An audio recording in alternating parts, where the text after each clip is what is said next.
मंत्र्यानं पट्टी पडवली. काही ऐकत नाही. काही मंथरीला सुरुवातीला झापलंय चांगलं. कुबडे घरफोडी करतेस की काय? अगं राम आणि भरत यांच्यामध्ये मला फरक नाही वाटत.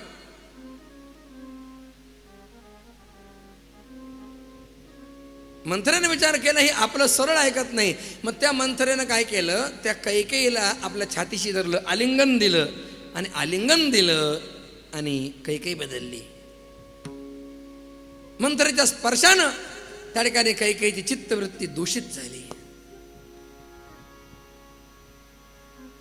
आणि पुढे सत्याने ते वर मागितले वगैरे सगळं. हे बघा, साधना आपण करतो आहोत ना, तर ती साधना करत असताना आपण त्या ठिकाणी काही सावधानी सुद्धा घेतली पाहिजे. वाईट विचाराच्या, अयोग्य विचारांच्या व्यक्तीला आपण स्पर्श केला नाही पाहिजे. त्यांच्या संगतीमध्ये राहता कामा नये.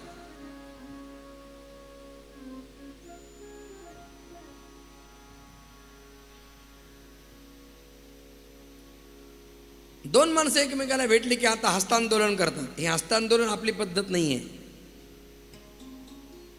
आपली पद्धत समर्थांनी सुरू करून दिली. एकमेकांना भेटले ना की हात जोडून राम राम करायचं. ही जुनी पद्धत आहे.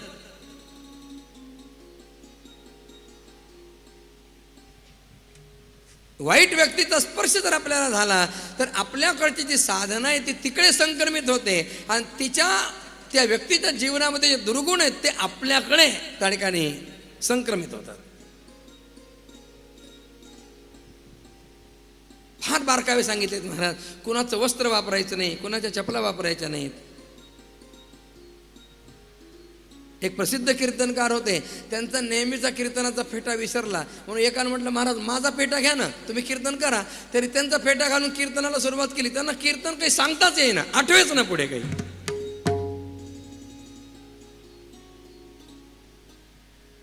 फार बारकावे आहेत महाराज. पंचमहापातक, या महापातकी लोकांचा सुद्धा उद्धार भागवताच्या कथेनं होतो.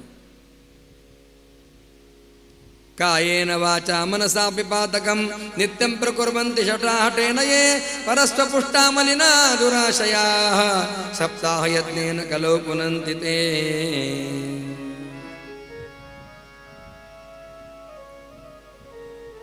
तीन चार प्रकाराने पाप होत असतं. कायेनं म्हणजे कायिक पाप, शरीरानं होणारं पाप. एखाद्याची हिंसा होणं, एखादी खोटी सही आपली होणं, ज्याच्यामुळे एखाद्याचं आयुष्य बर्बाद होईल. कायिक पाप. वाचिक पाप, वाणीनं एखाद्याला पीडा होईल असं बोलणं. आणि दुसरं वाचिक पाप आहे, भगवंताने आपल्याला ज्यासाठी वाणी दिली आहे, भगवान नाम घेण्यासाठी, ते भगवान नाम न घेता बाकीचं फापट पसारा संसारातलं बोलणं, वाणी न करणं म्हणजे सुद्धा पाप आहे.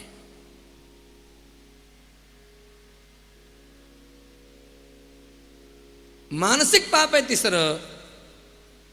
कायिक वाचिक पापांच्या पेक्षा मानसिक पाप अत्यंत भयानक आहे, ते तीव्र आहे. उगीच एखाद्याबद्दल मनामध्ये वाईट विचार करणं हे मानसिक पाप आहे. सदा विषयांचं चिंतन करणं मानसिक पाप आहे.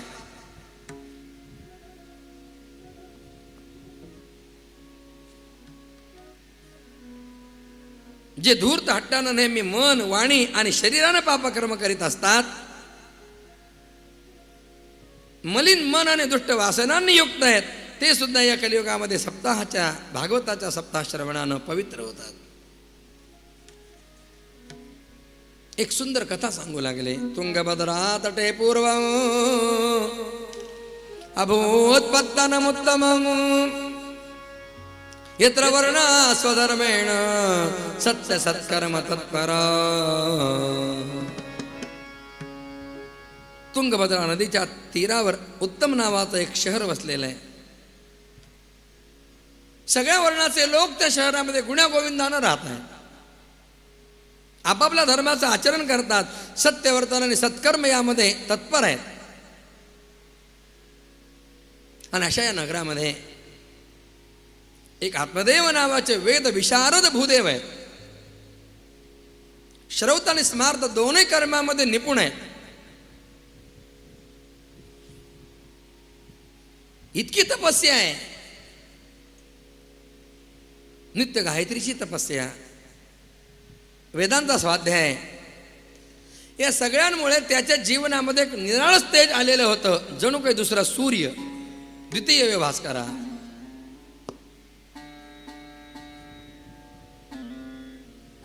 पौरोहित्य करण्याचा त्याचा हातखंडा होता. लोकांचं पौरोहित्य अत्यंत श्रद्धेनं करत असे. धुंदुली नावाची एक पत्नी कुलीन घराण्यातली आहे.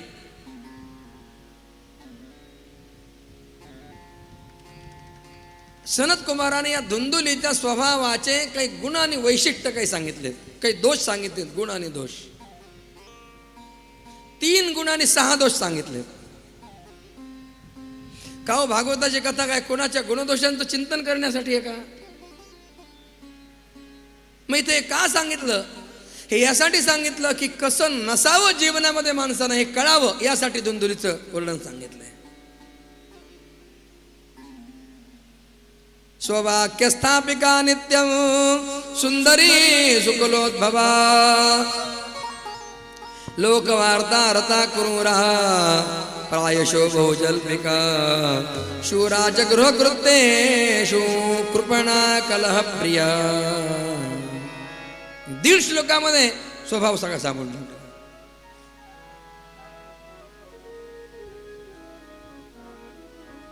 आपलंच म्हणणं खरं करणारी होती. काय मिस्टर, कसं आमच्या बाईसाहेब म्हणतील तसं, दुसरं कोणाचं ऐकायचंच नाही, मी जे म्हणेल ते. आम्ही एका ठिकाणी गेलो कथेला, जिथं निवास व्यवस्था होती. तिथं गेल्यानंतर त्यांना विचारलं, का हो तुमच्या घरात पूर्व दिशा कोणती आहे? आता आम्हाला संध्या वगैरे करायला दिशांचं ज्ञान पाहिजे, आधी विचारावं लागतं दिशा कोणत्या कुठे आहेत. त्या नागपूरच्या माणसानं मला वेगळंच उत्तर दिलं. त्याला मी विचारलं पूर्व दिशा, त्यानं आपल्या बायकोकडे बोट दाखवलं. अहो म्हणलं मला संध्या करायला बसायचं आहे, कोण दिशा कोण? त्यानं म्हटलं आमच्या घरातली हीच पूर्व दिशा आहे, म्हणजे सांगेल ती पूर्व. स्ववाक्य स्थापिका. हे बघा, दुसऱ्याच्याही मनामध्ये, त्यांच्या विचारांमध्ये काही चांगलं असू शकतं. दुसऱ्यांच्या विचारांना सुद्धा आपण काही किंमत दिली पाहिजे. शास्त्र आम्हाला असं सांगतं की बालादपि सुभाषितम ग्राह्यम. लहान मुलाकडे जरी चांगला विचार असला ना, लहान मुल जरी चांगलं सांगत असेल ते सुद्धा घ्यावं. तुला काही कळत नाही असं नाही, लहान मुलाकडून सुद्धा चांगला विचार घ्यावा.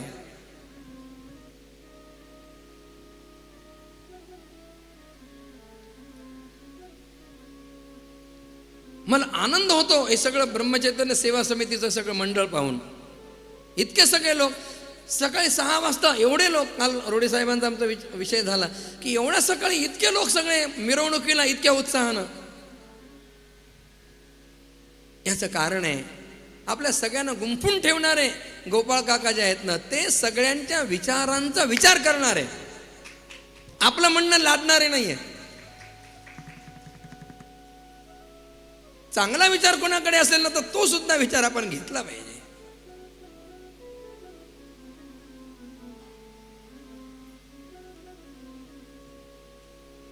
सुंदर आहे, सुकुळामध्ये जन्माला आलेली आहे, कुलीन आहे आणि संसार दक्ष आहे. 3 गुण आहेत.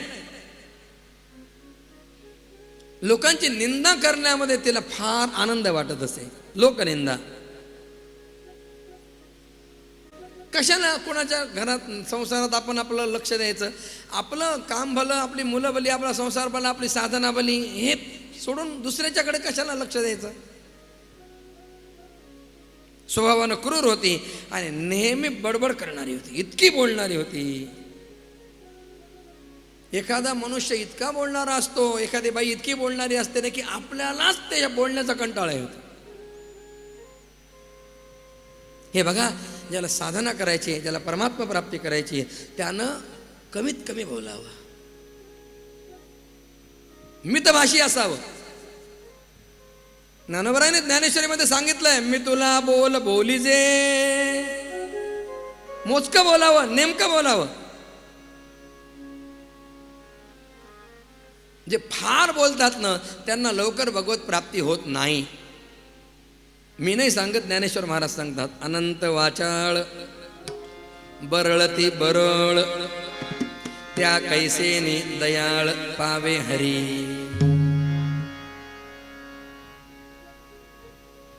म्हणून साधकाची दशा उदास असावी, साधकानं मौन असावं. मौनम सर्वार्थ साधनम, कमीत कमी बोलावं. आणि हे बघा, व्यवहारामध्ये सुद्धा जो खूप कमी बोलतो ना त्याच्या बोलण्याचा परिणाम फार लवकर होतो. आणि तो जास्त बोलणारा असतो ना, लोक म्हणतात ते नेहमीच बडबड करतात, त्यांच्याकडे काही लक्ष देऊ नका म्हणले.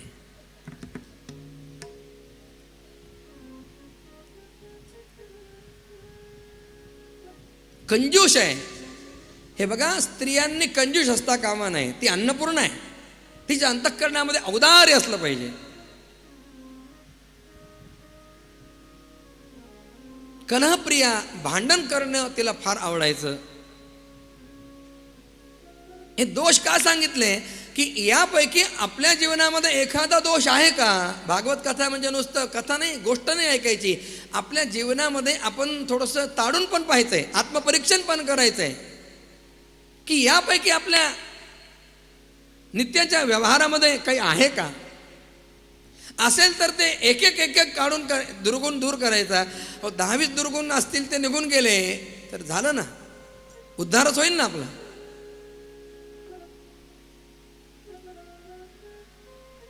आत्मदेव अत्यंत आनंदानं संसार करतात, परंतु आत्मदेवांच्या संसारामध्ये एक न्यून आहे, आत्मदेवांना पुत्र संतान नाहीये.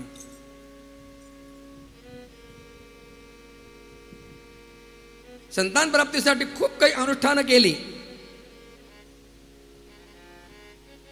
अर्धी संपत्ती खर्च केली दान धर्मामध्ये, तरी सुद्धा पुत्र किंवा कन्या झाली नाही. आणि त्यामुळे तो आत्मदेव चिंतातुर झाला. आणि एके दिवशी आत्मदेव घरातून बाहेर पडलाय, वनामध्ये आले. रोजचं दुःखी जीवन जगण्यापेक्षा या जीवनाचा अंत करावा. आणि आत्मदेव एका सरोवराच्या काठावर त्या ठिकाणी बसलेले आहेत.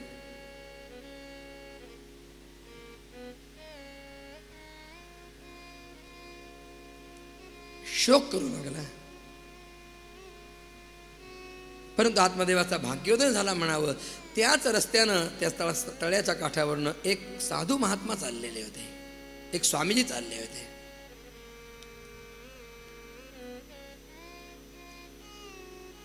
पाणी पिण्यासाठी ते स्वामी थांबले, त्याने पाणी पिलं आणि जवळच काठावर बसलेला दुःखी ब्राह्मण पाहिला. विचारलं, का रे दुःख करतोस. कथम रोदेश विपरत्वम, काते चिंता बली असी.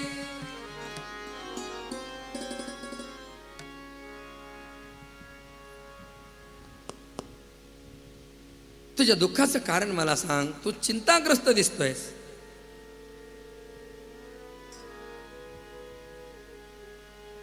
आत्मदेवाला आनंद झाला आणि आत्मदेवानं त्या ठिकाणी त्या साधू महाराजांना बोलायला सुरुवात केली. किं ब्रवीमि ऋषे दुःखम पूर्व पापेन संचितम, मदीया पूर्वजास्तोयम कौष्टमुपभुंजते. महाराज, क्या कहूं, माझ्या पूर्वजन्मीच्या पापांमुळं मला जे दुःख प्राप्त झालंय त्याचं वर्णन नाही करता येत. मी माझ्या घरी जेव्हा श्राद्ध करतो ना, पितरांना पाणी देतो ना, त्यावेळेला पितर ते पाणी घेत असताना ते गरम श्वास सोडतात आणि त्याच्यामुळे ते पाणी गरम होतं, त्यांना ते पिता येत नाही. गरम श्वास का सोडतात की आता याच्यानंतर आपल्याला पाणी देणारा, श्राद्ध करणारा कोणीच नाहीये आत्मदेवाच्या नंतर.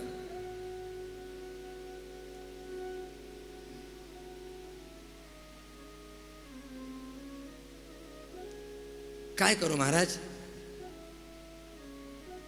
मला तर पुत्र संतान नाही. माझ्या घरी मी एक गाय पाळली आहे, आजपर्यंत अनेक वर्ष झाली. त्या गाईचं वासरू सुद्धा कधी माझ्या अंगणात खेळलं नाही. एवढंच काय, मी दारात एक झाड लावलंय, अनेक वर्षे झाली, आजपर्यंत त्या झाडाला एकही फळ आलेले नाही. मी जर बाजारातनं काही फळं आणली तर ती फळं घरी आणल्यानंतर लगेच सडून जातात.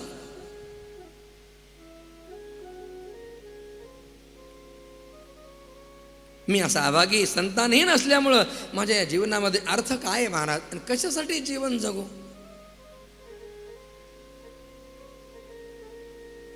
महाराज, मी गेल्यानंतर माझ्या मागे माझ्यासाठी श्राद्ध करणारं कोणी नाही, माझा उद्धार कसा होणार?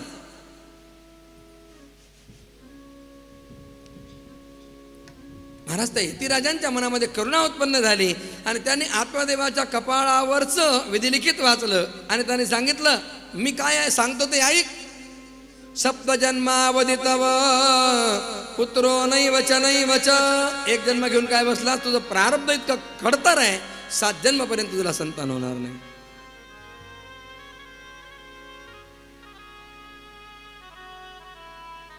आणि आत्मदेवा, तू काय खूळ घेऊन बसलास? तुला सांगितलं कोणी मुलं असली तरच दुःख सुख होतं म्हणून, उद्धार होतो?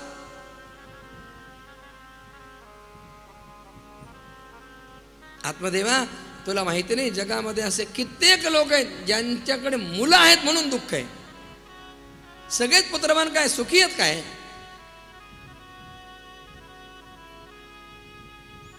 जरा विवेक ठेव, थोडा विचार कर.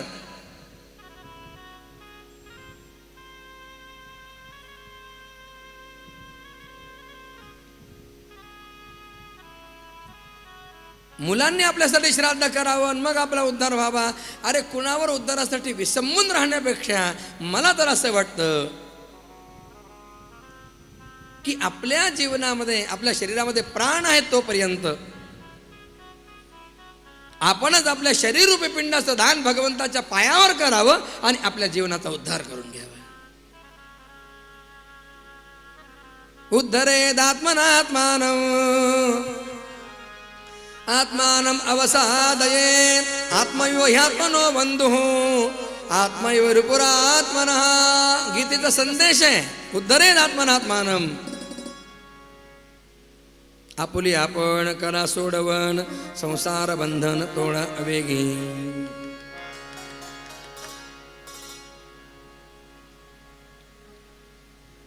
आणि काय सांगता, आपल्या माघारी आपली मुलं श्राद्ध करतीलच याची काय गॅरंटी? आजकाल श्राद्ध म्हणजे लोकांना कटकट वाटते.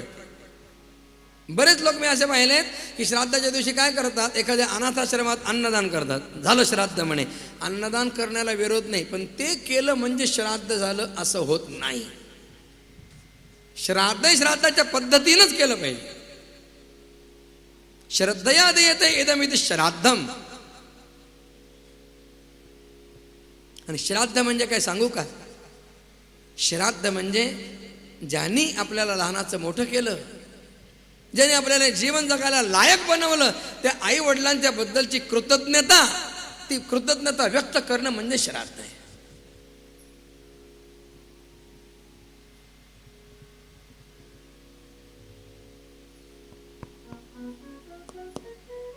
श्राद्ध तिथीनं काय केलं? काही नाही, आम्ही नुसतं ब्राह्मणाला बोलावतो, दूध आणि फळं देऊन टाकतो. नाही, हे आपत्ती काळाच आहे, हे नेहमीच्या काळासाठी नाही. आजार झाला, पॅरालिसिसचा अटॅक आला ना, आता उठताच येत नाही अंथरुणावरनं, मग श्राद्ध कसं करणार? मग अशा वेळेला तुम्ही त्या ठिकाणी दूध दक्षिणा द्या, त्यावेळेला ते होईल. पण एरवी नाही चालत तसं.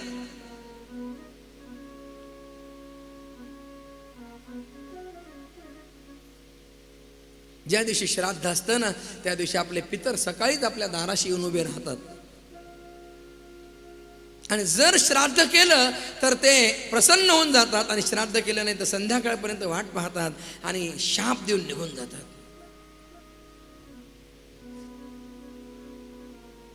आजकाल लोक खूप समस्याग्रस्त आहेत. आमच्या गुरुजींच्याकडे पुष्कळ लोक पत्रिका करून विचारायला येतात समस्या. आम्ही पाहिलंय त्याच्यामध्ये 75% लोकांच्याकडे पितृदोष असतो. का बरं पितृदोष येतो? आपल्या पितरांना आपण संतुष्ट करत नाही.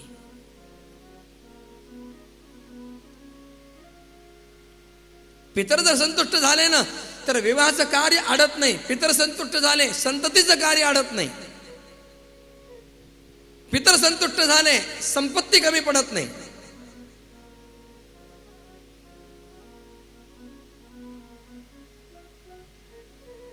आपण घरी कार्य असलं तर नांदी श्राद्ध करतो ना पितरांच्यासाठी. त्या नांदी श्राद्धामध्ये आशीर्वाद दिले जातात. अघोरास संतु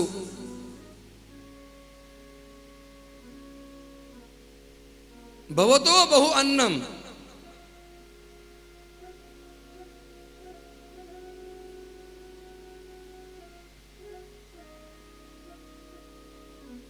मा याच्या दवं कंचन, कोणाकडे याचना करण्याचं काम आपल्याला पडू नये, हा पितरांचा आशीर्वाद आहे.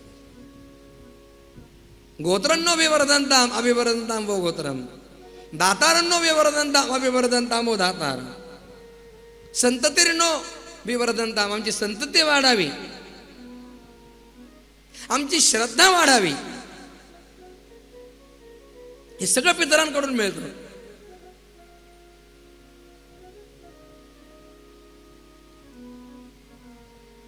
पुत्र कोणाला म्हणतात? मनुस्मृतीमध्ये सांगितलंय म्हणून महाराजांनी 3 गोष्टी जर केल्या तर त्यालाच पुत्र म्हणून घेण्याचा अधिकार आहे. जीवतो वाक्य करणात, मृताहे भूरी भोजनात, गयायाम पिंडदानाच त्रिभिपुत्रस्य पुत्रता. जोपर्यंत आई बाबा जिवंत आहेत तोपर्यंत त्यांच्या आज्ञेचं पालन करायचं, त्यांचा शब्द खाली पडू द्यायचा नाही. जीवत वाक्य करणार. ते स्वर्गस्थ झाल्यानंतर मृताहे भूरी भोजनात, वेळोवेळेला श्राद्ध केलं पाहिजे. वर्षभरात किती श्राद्ध करायला सांगितले शास्त्रानं?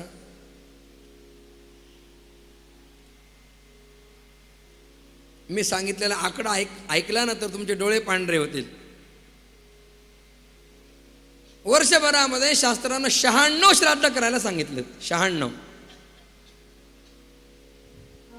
365 दिवसात 96 श्राद्ध म्हणजे 1 दिवसाआड श्राद्ध आहेच आहे जवळजवळ.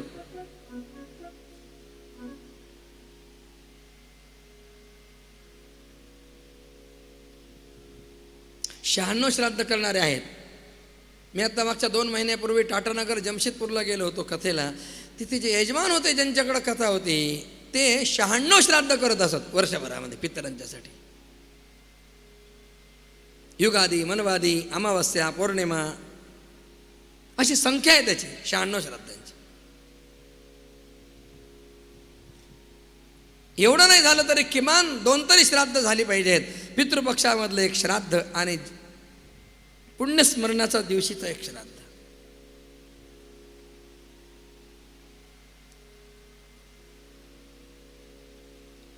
आत्मदेवानं म्हटलं महाराज हे सगळं तुम्ही सांगाल पण त्याचा माझ्यावर काही परिणाम होणार नाही. मला मुलगा होईल असं काही सांगत असाल तरच मी प्राण ठेवतो, नाही तर तुमच्या समोर प्राणत्याग करतो.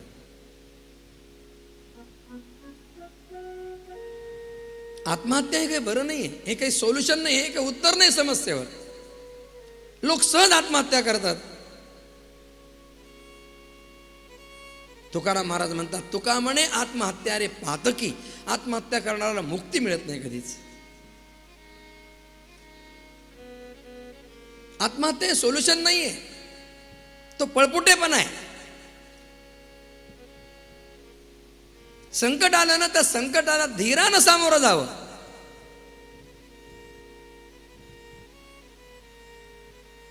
आत्महत्या करणाऱ्यांना अविचारानं आत्महत्येच्या प्रसंगापर्यंत म्हणजे मरण्याच्या प्रसंगापर्यंत ते करतात, पण मरताना मात्र त्यांना खूप पश्चाताप होतो, आपण हे उगीच केलं. पण त्यावेळेला मागे येता येत नाही.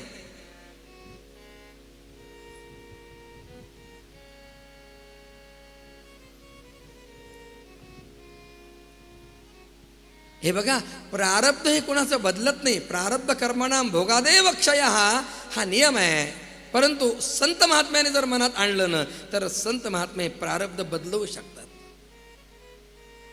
काय करतील नाही सांगताय.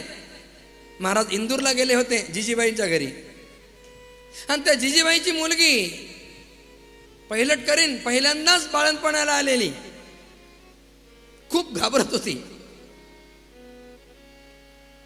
महाराज कसं होईल माझं? महाराजांनी तिला धीर दिला. महाराजांनी सांगितलं तू घाबरू नको, मी आहे तुझ्या पाठीशी. नुसतं शब्दानं पाठीशी नाही महाराज. ज्यावेळेला तिची प्रसूतीची वेळ आली तेव्हा महाराजांनी घोंगडी मागून घेतली आणि त्या घोंगडीत महाराज त्या ठिकाणी झोपले आणि खूप कळा देऊ लागले. कळे ना काय झालं. आणि थोड्या वेळानं ते बाळ घेऊन त्या मुलीकडे गेले. अगं तुझं बाळ इकडं कसं आलं म्हटले. हे घे तुझं लेकरू.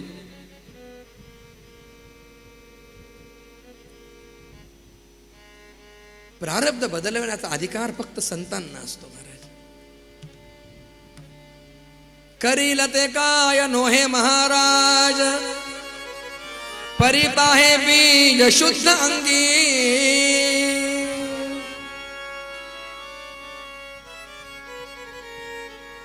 त्या संन्याशाने एक फळ दिलं आत्मदेवाला. सांगितले घरी घेऊन तुझ्या बायकोला दे आणि तिला सांग हे फळ खा. नियमामध्ये तुम्ही 1 वर्ष राहा, व्रतस्थ राहा, तुम्हाला सुंदर पुत्र होईल.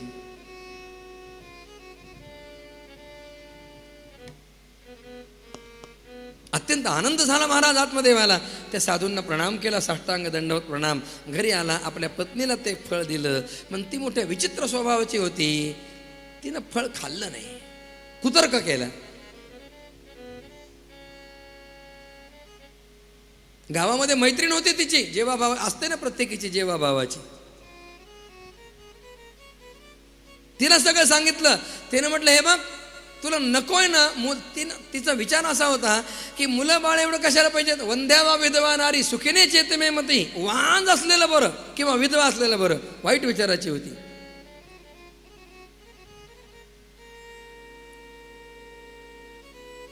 नऊ महिने पोटामध्ये वागवायचं, त्यावेळेला मर्यादा सगळ्या येतात. हे खायचं नाही, ते खायचं नाही. आणि मला तर दर तासाला काहीतरी चटपट खायला लागतं. हे माझ्यातनं जमणार नाही. त्या मैत्रिणीनं म्हटलं हे बघ हे काही करू नको तू. मी तुला सांगते, मी सध्या गर्भवती आहे, माझ्या घरी खूप मुलं आहेत. मी काय करते, मला झालेलं मूल गुप्त रूपानं तुला आणून देते. तुझ्या नवऱ्याला खोटंच सांगून दे फळ खाल्लं म्हणून. नवऱ्याच्या माघारी बायका काय कारभार करतील ब्रह्मदेवाला सुद्धा कळत नाही महाराज. किती विद्वान असला तरी त्याला इकडच्या मनात काय आहे त्याचा अंदाज नाही लावता येत.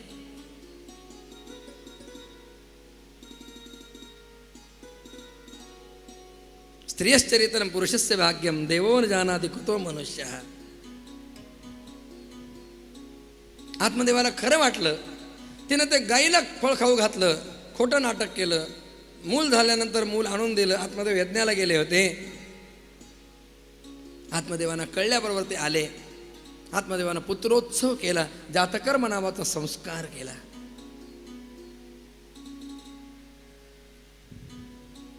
आनंद झाला.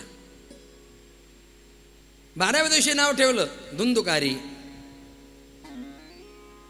3 महिने गेले आणि एक आश्चर्य घडलं. ज्या गायीला फळ खाऊ घातलं होतं ती गाय व्याली आणि त्या गायीनं सर्वांग सुंदर अत्यंत तेजपुंज असा मनुष्याकृती पुत्र प्रसवला. आत्मदेवाला इतका आनंद झाला. ओ भगवान कितने दयालु है, पहले मुझे पुत्र नहीं था, मुझे भी पुत्र दिया और मेरी गैया को भी पुत्र दिया. त्या मुलाचे कान फक्त गाईच्या कानासारखे लांब होते म्हणून आत्मदेवाने त्याचं नामकरण केलं गोकर्ण महाराज.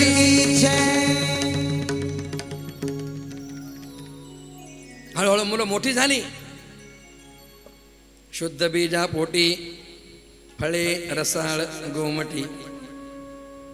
बीज शुद्ध असलं पाहिजे. अंकुर कंपनीचं. फळे रसाळ गोमटी.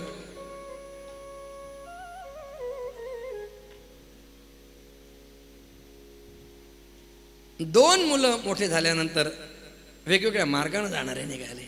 गोकर्ण पंडितो ज्ञानी धुंदुकारी महाखलः. गोकर्ण पंडित ज्ञानी झाले आणि धुंदुकारी मात्र वाईट संगतीमध्ये राहून नंबर 1चा गुंड झाला. अनेक व्यसनांच्या आहारी गेलाय. गावामध्ये काही गणिका राहत होत्या, त्यांच्या नादाला तो लागला आणि घरातलं सगळं द्रव्य त्यांनी त्यांना नेऊन दिलं. धुंदिलीनं थोडीशी भांडी ठेवली होती स्वयंपाकासाठी, ती सुद्धा घेऊन चालला. आत्मदेवानं त्याला अडवलं आणि त्या धुंदुकारीनं आत्मदेवाला रागामध्ये तुडवलं, प्रचंड मार दिला. आत्मदेव रडू लागला. क्व तिष्ठामि क्व गच्छामि को मे दुःखं व्यपोहये प्राणां त्यजामि दुःखेन हा कष्टं मम संस्थितं. काय करू आता, कुणाला सांगू? घरातल्या काही समस्या अशा असतात ज्या बाहेर कुणाला सांगता पण येत नाहीत आणि सांगू नये. चाणक्य नीतीमध्ये चाणक्यांनी सांगितलंय, अर्थनाशम मनस्तापम गृहे दुश्चरितानि च वंचनं चापमानं च मतिमान न प्रकाशे. चोरी झाली, मनस्ताप झाला, घरात कुणाचं काही वाईट वागणं झालं, आपण बाहेर आपल्या तोंडाने सांगायचं नाही, लपून ठेवायचं. मतिमान न प्रकाशयेत, नाही प्रकाशन करायचं त्याचं. आत्मदेव रडू लागला, काय करू? आणि यावेळेला आत्मदेवाच्या पाठीवर एक मायेचा हात फिरला. आत्मदेवानं मागे वळून पाहिलं, मागे गोकर्ण उभे होते आणि ते गोकर्ण आत्मदेवाला वैराग्याचा उपदेश करू लागले. असार खलु संसारो दुःखरूपी विमोहकः सुतः कस्य धनं कस्य स्नेहवान् ज्वलते निशम्. बाबा, हा संसार असार आहे, हा दुःखरूप आहे, मोहात पाडणारा आहे. कुणाचा पुत्र, कुणाचं धन? बाबा, ज्याच्या मनामध्ये जास्त आसक्ती आहे ना, जास्त ओढ असते बाबा, त्याला जास्त जळावं लागतं. स्नेहवान ज्वलते निशम. संस्कृत भाषेमध्ये स्नेह शब्दाचा अर्थ होतो तेल किंवा तूप. तेलाला किंवा तुपाला स्नेह म्हणतात. दिवा कुठपर्यंत जळतो? जोपर्यंत त्याच्यामध्ये तेल किंवा तूप आहे, जोपर्यंत स्नेह आहे तोपर्यंत जळणे. स्नेह संपला, जळणं सुद्धा संपलं. आपल्याला उगीच वाटतं हे सगळे माझे आहेत आणि माझ्याशिवाय यांचं काहीच हलणार नाही, पान हलणार नाही. मी जर नसलो, मी जर लक्ष काढून घेतलं तर सगळे वाऱ्यावर येतील. एक असं काही होत नसतं. उगीच आपण आपला समज करून घेतलेला असतो. हा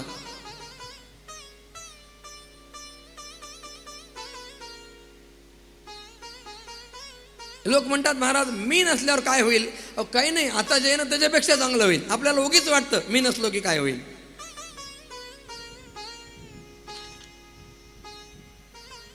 जनपळभर म्हणतील हाय हाय, मी जाता राहील कार्य काय. जनपळभर म्हणतील हाय हाय. रामकृष्ण आले गेले त्याविना जग का ओसची पडले.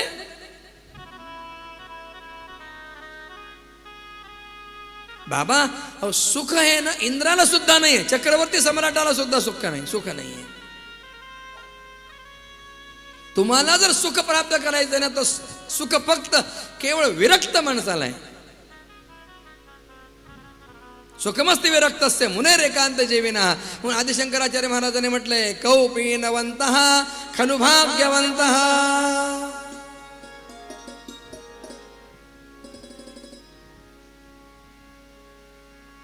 महाराजांचं जीवन पहा, काय संग्रह आहे कुठला.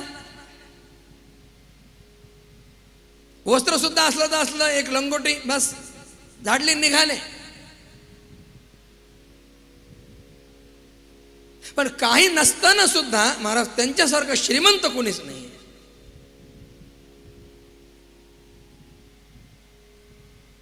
श्री ब्रह्मचैतन्यासारखा आम्ही नाही पाहिला, आम्ही नाही देखिला. याच्या घरी चारी मुक्ती राबतात. काय अधिकार आहे? आणि पाहायला गेलं तर काहीच नाही. कुठे नावावर इस्टेट नाही, काही पैसे नाही, काय.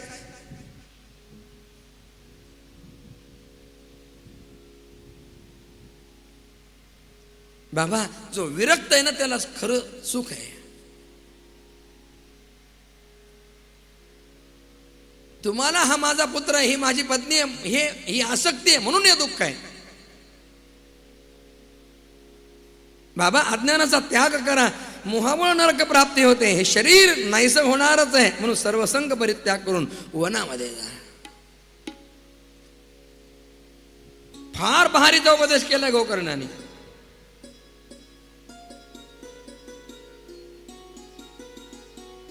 जिस हाल में जिस ताल में जिस काल में रहो, राधा रमण राधा रमण राधा रमण कहो. राधा रमण राधा रमण राधा रमण कहो. राधा रमण राधा रमण राधा रमण कहो.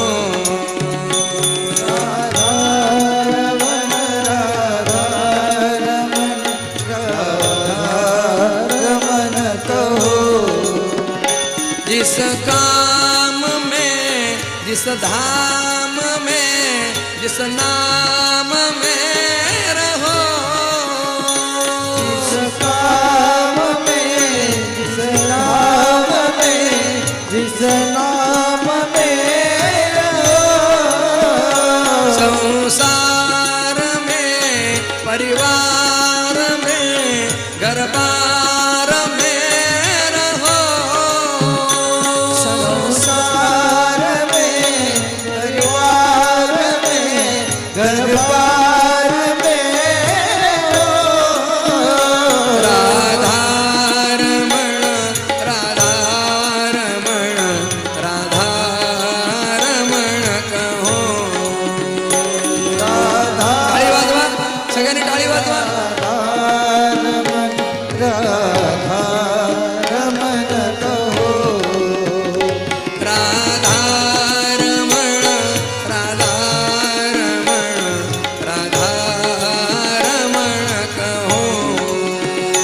राधा रमण राधा रमण राधा रमण कहो.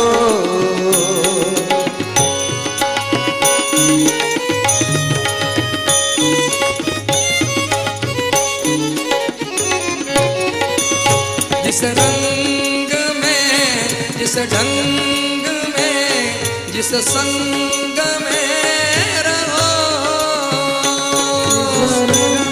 रंग में जिस ढंग में जिस संग में रहो. जिस देह में जिस गेह में जिस स्नेह में रहो.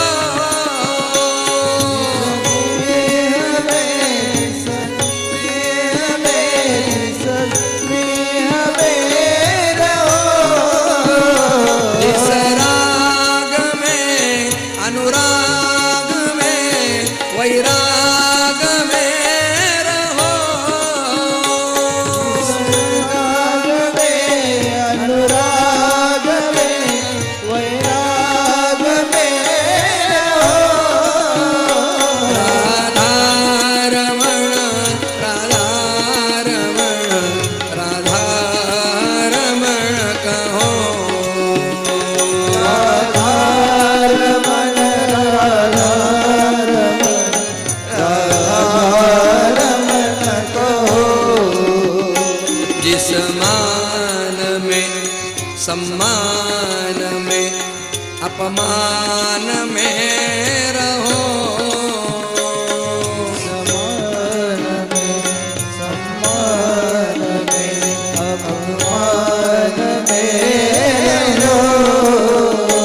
जिस योग में जिस भोग में जिस रोग में रहो.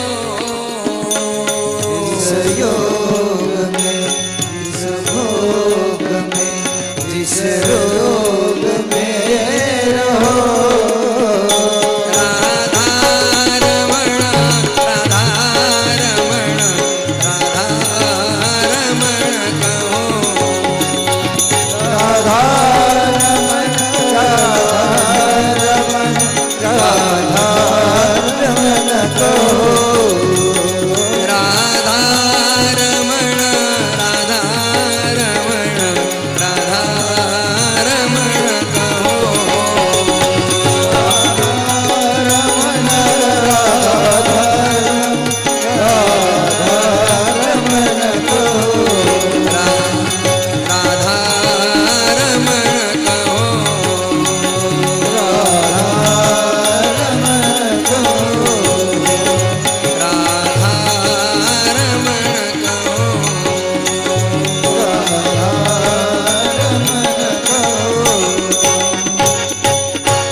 जैशी स्थिती आहे तशा परी आहे, कौतुक पाय संचताचे.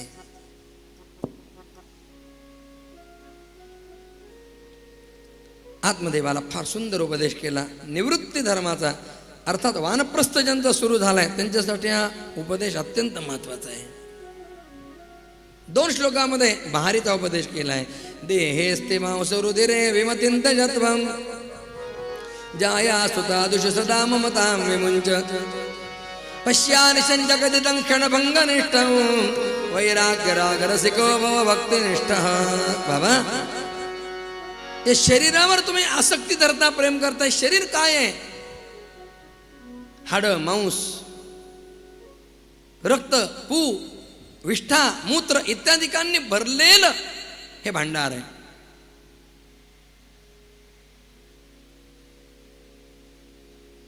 क्षणभंगूर हे शरीर आहे. शरीर म्हणजे मी असं म्हणणं सोडून द्या. तुकाराम महाराजांचा एक अभंग आहे बघा. देह आणि देह संबंधे निंदावी, इतरे वंदावी श्वान सुकरे. आपला देह आणि आपल्या देहाच्या संबंधाने आपण जेवढे काही समजतो आपले लोक, त्या सगळ्यांची निंदा करावी. अर्थात ते आपले नाहीत असं आतून मनातून मानत राहावं.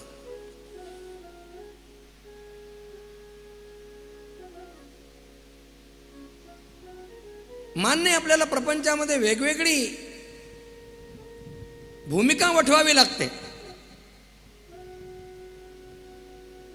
पण हे सगळं करून शेवटी देवाच्या जवळ बसायचं आणि देवाला एकच प्रार्थना करायची. देवा,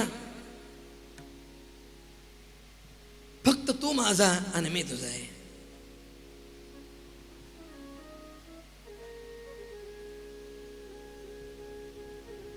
कर प्रणाम तेरे चरणों में लगता हूं अब तेरे काज, पालन करने को आज्ञात मैं नियुक्त होता हूं आज.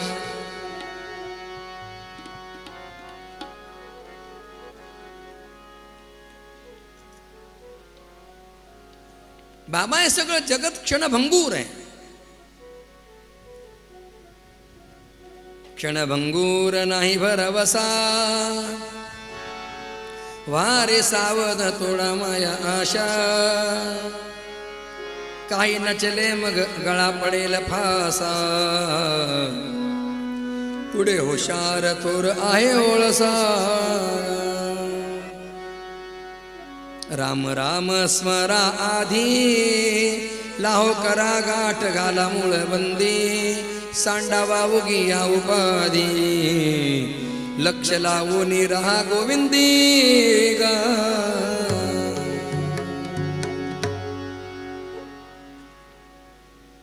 काय कराल तुम्ही वनात गेल्यानंतर?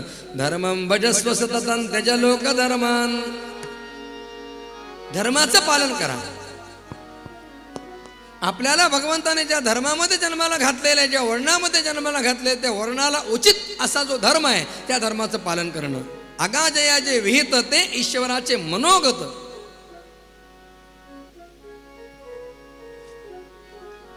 नेहमी धर्माचा आश्रय करून राहा. भगवंताने गीतेमध्ये 3ऱ्या अध्यायात सांगितले, स्वधर्मे निधनम श्रेयः परधर्मो भयावह. आपल्या धर्मामध्ये मृत्यू आला तरी चालेल, पण परधर्म ठीक नाही.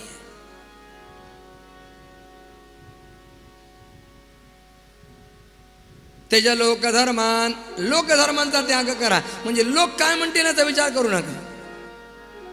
बऱ्याच वेळेला माणसाला खूप चांगलं काही करायचं असतं, पण लोक काय म्हणतील या नावाखाली त्याला करता येत नाही. एवढे दिवस नाही केलं नामस्मरण, आता जर माळ हातात घेतली लोक काय म्हणतील, करून करून भागले.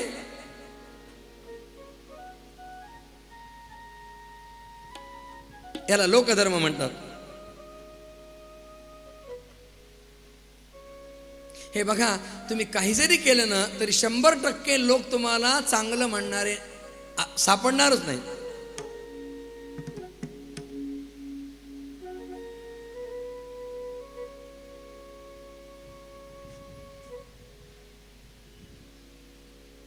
आपल्याला विजय नाही मिळाला ना, ईव्हीएम हॅक झालं हेच म्हणणारे लोक पुष्कळ दिसतील आपल्याला.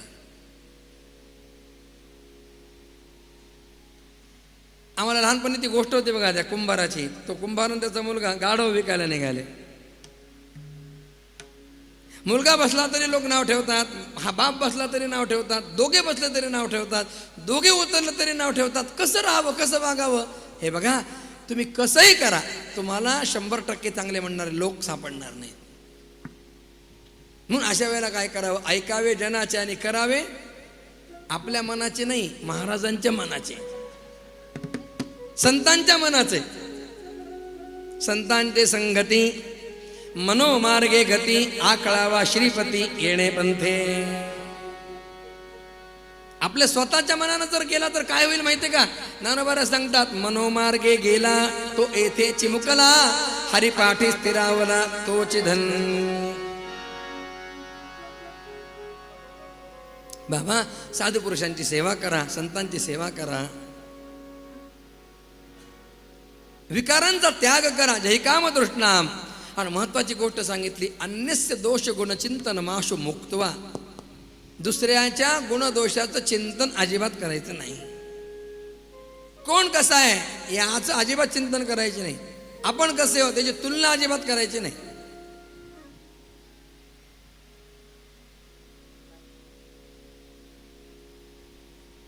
आणि जर चिंतन केल्याशिवाय राहवतच नसेल ना, तर आपल्या दोषांचं चिंतन करा आणि दुसऱ्यांच्या गुणांचं चिंतन करा. माणूस नेमकं उलट करतो. मी किती गुणी आणि समोरचा किती दोषी आहे. स्तुती करावी परमेश्वराची, बाकी कुणाची स्तुती भीती काही करण्यात भानगडीत पडू नये. अन्यस्य दोष गुणचिंतन माश मुक्तवा, सेवा कथा रसमहो नितराम बिभत्वम. आणि भगवत सेवा आणि भगवंताच्या कथांचा नित्य आनंद तुम्ही लुटा. आत्मदेवाला उपदेश केला, आत्मदेव वनामध्ये गेले. आत्मदेवांना दशमस्कंदाचा नित्य पाठ त्यांनी केला भागवताच्या, आणि त्यामुळे त्यांना मुक्ती मिळाली.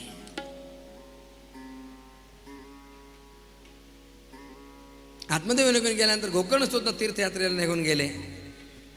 धुंदुलीला एकटीला काही ते सहन होईना धुंदुकारीचा अत्याचार, आणि शेवटी तिनं एका विहिरीमध्ये आपला प्राणत्याग केला. आता कोणीच टोकणारा नाहीये. त्या गणिकांना घरी आणून ठेवलं, त्यांना प्रसन्न करण्यासाठी राजाच्या घरी जडजवाहीर चोरून आणलं. त्या दुष्ट स्त्रियांनी विचार केला, उद्या जर तहकीकात झाली, राजाचे लोक जर आले, हे सगळं जाईल, आपल्यालाही तुरुंगात जावं लागेल. यापेक्षा सगळं घेऊन आपण कुठंतरी निघून जाऊ, आणि हा आपल्या मागे येऊ नये म्हणून याला ठार मारू. आणि त्यांनी काय केलं, हा झोपेत असताना त्याच्या गळ्याभोवती दोरीचा फास आवळला. लवकर मरे ना धुंदुकारी. पापी माणसाला मृत्यू सुद्धा लवकर येत नाही. या दुष्ट स्त्रियाने काय केलं, चुलीतले लालबुंद निखारे आणले, त्याच्या तोंडामध्ये कोंबले. प्रचंड दाह झाला शरीराचा, आणि धुंदुकारी गतप्राण झाला. कसं आवडतं देखील काय, घरातच खड्डा खणला, पुरून टाकलं, गेल्या निघून. त्याने धुंदुकारीला पिशाच योनी प्राप्त झाली. गोकर्ण जेव्हा तीर्थयात्रेतून आले, आपल्या अंगणामध्ये निजलेले असताना त्यांच्या समोर वेगवेगळ्या रूपामध्ये हा धुंदुकारी येऊ लागला. गोकर्णानं ओळखलं, कोणीतरी दुर्गतीला गेलेला जीव आहे.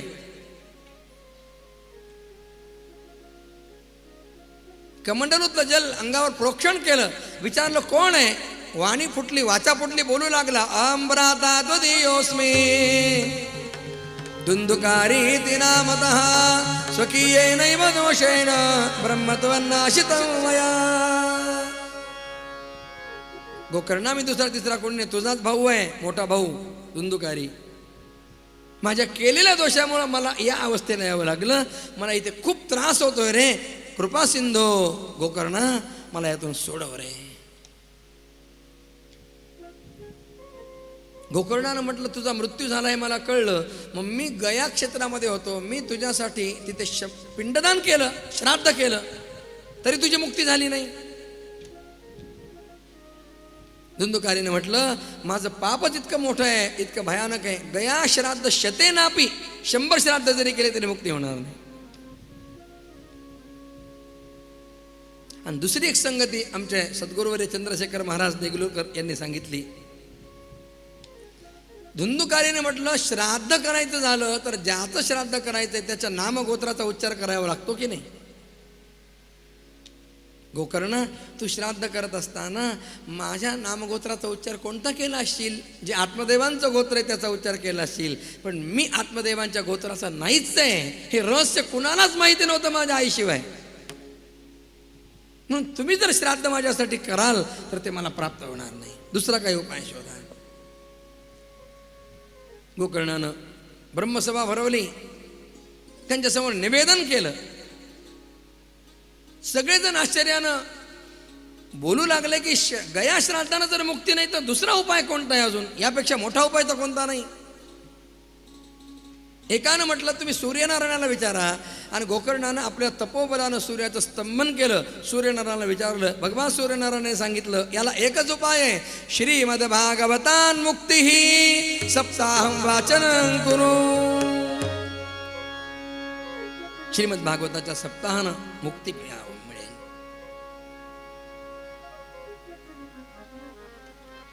सगळा विधी जाणून घेतला आणि गोकर्णाने एका सुमुहूर्तावर भागवताच्या सप्ताहाला आरंभ केला. गावातल्या लोकांना बोलावलंय, उत्तम मंडप घातला, व्यासपीठ त्या ठिकाणी घातलेलं आहे. अनेक लोक ऐकायला आलेत. गोकर्ण महाराज स्वतः भागवत सप्ताह करतात. एक समोर वैष्णव ब्राह्मण त्याला श्रोता म्हणून समोर ठेवलेला आहे. आणि त्याच वेळेला धुंदुकारी सुद्धा वायूच्या रूपानं एक 7 कांड्याचा वेळू तिथं होता, त्या वेळूमध्ये जाऊन बसलेला आहे. एकाग्रतेनं कथा ऐकतोय. पहिल्या दिवसाची कथा संपली, त्या वेळूचं पहिलं कांड फुटलं, तो दुसऱ्या कांड्यात प्रवेश करतो. 6 दिवसाची कथा संपली, 6 कांडे फुटले. 7व्या दिवसाची कथा संपल्याबरोबर तो बांबू पूर्ण फुटला आणि त्याच्यातून एक दिव्य प्रकाश बाहेर पडला आणि त्या प्रकाशापाठोपाठ एक दिव्य पुरुष त्यातून प्रगट झाला. कोण आहे हा? त्यानं गोकर्णाला प्रणाम केला आणि त्याने म्हटलं, गोकर्णा, अरे मी दुसरा तिसरा कोणी नाही, तुझा भाऊ धुंदुकारी आहे. धन्या भागवती वार्ता प्रेतपीडा विनाशिनी सप्ताहोपि तथा धन्यः कृष्णलोकफलप्रदः. ही भागवताची कथा खरंच धन्य आहे, प्रेतपीडिता नाश करणारी आहे, श्रीकृष्ण धामाची प्राप्ती करून देणार आहे. हे सप्ताह पारायण सुद्धा धन्य आहे. स्वतःचा अनुभव सांगतो. कंपनते सर्व पापानी. जेव्हा सप्ताह श्रवणाचा योग येतो ना, त्यावेळेला आपल्या शरीरातली सगळी पापं थरथर कापत आपल्याला सोडून निघून जातात. कारण भागवताची कथा आपला लगेच नाश करेल असं त्यांना वाटतं, म्हणून ती पापं सगळी निघून जातात. ज्याप्रमाणे अग्नीमध्ये ओलं सुकं लहान मोठं सगळ्या प्रकारचं लाकूड जळतं, अग्नी सगळ्यांना भस्मसात करतो, त्याप्रमाणे भागवताची कथा मन वाणी आणि क्रियाद्वारा केलेली जी काही नवी जुनी लहान मोठी पाप आहेत त्या सगळ्या पापांचा नाश करणारी आहे. आणि म्हणून विद्वानाने देवांच्या सभेमध्ये म्हटलंय की या भारतवर्षामध्ये जो भागवताची कथा ऐकत नाही त्याचा जन्म व्यर्थ गेला. अकथा श्राविणाम पुंसाम निष्फलम जन्म कीर्तिदम. धुंदुकारी फार सुंदर असं वक्तव्य करतो. विद्यते हृदय ग्रंथी छिद्यन्ते सर्व संशयाः क्षीयन्ते चास्य कर्माणि सप्ताह श्रवणे कृते. सप्ताश्रवण केल्यानं मनुष्याच्या हृदयाची अज्ञानरूप गाठ सुटते, त्याचे सगळे संशय नाहीसे होतात आणि सगळी कर्म क्षीण होऊन जातात. भागवत कथारूपी तीर्थ संसारातील पापरूप चिखल धुवून काढण्यामध्ये अत्यंत पटाईत आहे. जे बाई कथा तीर्थ आपल्या हृदयामध्ये स्थिर होतं तेव्हा मनुष्याची मुक्ती होते हे निश्चित समजावं. आणि एवढ्यात एक विमान आलं आणि त्या विमानामध्ये हरिदास होते. त्यांनी धुंदुकारीला बसवलं आणि ते विमान ते घेऊन चालले वैकुंठाला. गोकर्णानं त्यांना थांबवलं आणि त्यांना विचारलं, का हो एकट्या धुंदुकारीने कथा ऐकली नाही? माझे खूप श्रोते तिथे, सगळ्यांनी कथा ऐकली. मग सगळ्यांना सारखं फल द्यायचं तर एकट्या धुंदुकारीसाठी विमान का आणलं तुम्ही? बाकीच्यांसाठी विमान नाही आणलं? असा आजेदुजेपणा का? तुमच्याकडे सुद्धा काही वैकुंठामध्ये काही वशिलेबाजी नावाचा प्रकार आहे काय? त्या हरिदासांनी फार सुंदर उत्तर दिलं. श्रवणस्य विभेदेन फलभेदोत्र संस्थितः श्रवणं तु कृतं सर्वैः न तथा मननं कृतं. महाराज, सगळ्यांना विमान यासाठी आणलं नाही. धुंदुकारीने जसं श्रवण केलं तसं श्रवण सगळ्यांनी नाही केलं. श्रवणाचे 2 प्रकार असतात. एक श्रवण आहे शब्द श्रोत्र संयोग रूप श्रवण. मी बोलतोय, तुम्ही ऐकताय, कानावचनाची मिठी, शब्द श्रोत्र संयोग रूप श्रवण हे श्रवण आहे. आणि दुसरं श्रवण आहे विचार रूप श्रवण. कथा ऐकून घरी गेल्यानंतर नेहमीच्या सिरियल नाही लावायच्या. कथा ही 7 दिवसाचं व्रत आहे. घरी गेल्यानंतर एकांतामध्ये देवाजवळ बसून आपण काय ऐकलंय याचं मनन आणि चिंतन करायचंय. असं जर केलं तरच श्रवण पूर्ण होतं, अन्यथा नाही.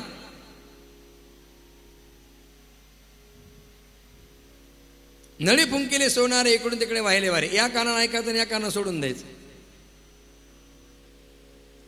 हे बघा, जी कथा आपल्या अंतरंगामध्ये बसते, आपल्या अंतरंगावर ज्याचा परिणाम होतो तेवढीच कथा आपण ऐकली असं समजावं. बाकीचा सगळा फापट पसारा आहे.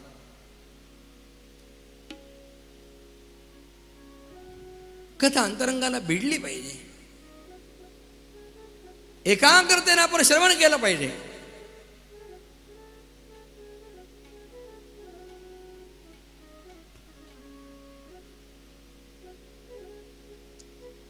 एका ठिकाणी कथा सुरू होती. कथा संपल्यानंतर दर्शनाला लोक येतात ना. एक दर्शनाला मनुष्य आला. त्यानं म्हटलं, महाराज आम्ही 2दा दर्शन घेतो तुमचं. कशासाठी? म्हटलं तुला जास्त आवडत असेल कथा म्हणून. त्यानं म्हटलं नाही, पहिलं दर्शन तुम्ही आम्हाला 4 तास सांगणार आहेत म्हणून, आणि दुसरं जातानाचं दर्शन तुम्ही जे सांगितलं ते तुमची तुम्हाला लख लाभ. आम्ही निघालो आपल्या घरी. तेरा तुझको अर्पण क्या लागे मेरा.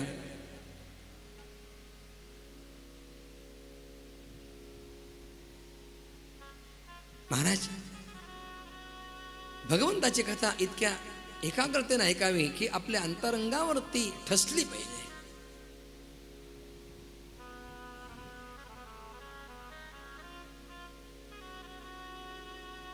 महाराज सगळ्यांनी कथा ऐकली, पण धुंदुकारी सारखी नाही ऐकली.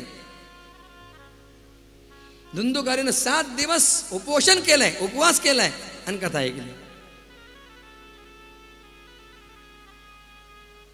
आणि ऐकलेल्या विषयाचं स्थिर चित्तानं खूप मनन आणि निध्यासने त्यानं केलंय. अदृढंच हतं ज्ञानं प्रमादेन हतं श्रुतं संदिग्धो हतो मंत्रो व्यग्रचित्तो हतो जपः. जे ज्ञान चित्तामध्ये दृढ होत नाही ते ज्ञान नाही, ते व्यर्थ आहे. लक्ष न देता केलेलं श्रवण, संशय मनानं केलेलं मंत्र पठन. आपण मंत्र जपतो आहोत, पण त्याचा परिणाम होईल का होईल का होईल का. संशयग्रस्त मनानं केलेला मंत्र जप, हा मंत्र जप फलद्रूप होत नाही.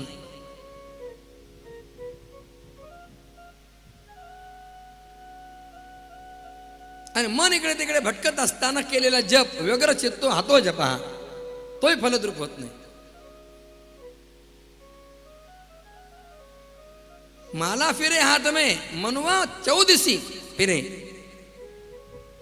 माला हातामध्ये फिरते, मन आपलं सगळीकडे जात आहे. जिथे वैष्णव नाहीत तो देश व्यर्थ आहे. अपात्र व्यक्तीला दिलेलं श्राद्धाचं भोजन व्यर्थ आहे. आणि अवैदिकाला दिलेलं दान, अपात्री दिलेलं दान हे व्यर्थ आहे. आणि सदाचारहीन कुळ हे सुद्धा व्यर्थ आहे.